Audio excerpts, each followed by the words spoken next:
Balluku me homologun italian Pichetto Fratin, linja nënujore Shqipëri-Itali, kapitulli i ri në bashkëpunim energjetik.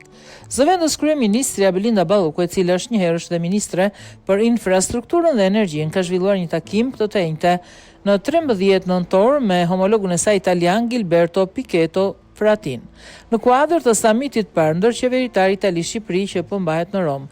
Në fokus të kësaj bisede mes dy ministrave ishte forcimi i bashkëpunimit dy palësh në sektorin energjetik, me theks veçantë tek projekti strategjik për ndërtimin e linjës nënujore të transmetimit të energjisë elektrike mes Shqipërisë dhe Italisë.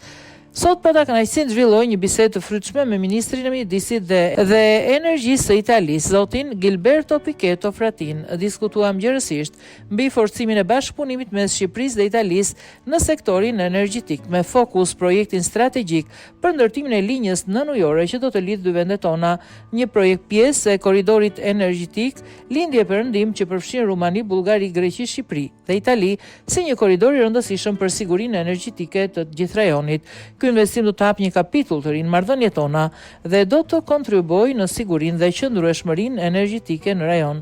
Raportet e shkëlqyera mes Shqipërisë dhe Italisë janë një bazë solide për të bërë edhe më shumë në shërbim të qytetarëve tanë, shkruan Balluku. Ky takim mes dy ministrave u mbajt në kuadër të samitit parë ndërqeveritar Itali-Shqipëri. Po ashtu në këtë samit u diskutua dhe marrëveshja për menaxhimin e migracionit me qendrat në Shëngjin dhe Gjadër, si dhe projekti për linjën nënujore energjetike që lidh Shqipërinë me Italinë për eksportin e energjisë së rinovueshme që e përmendi ministria Balluku. Në agjendë janë përfshirë edhe çështjet politikës europiane dhe ndërkombëtare me fokus në luftën në Ukrainë dhe mbështetjen italiane për antarësimin e Shqipërisë në Bashkimin Evropian.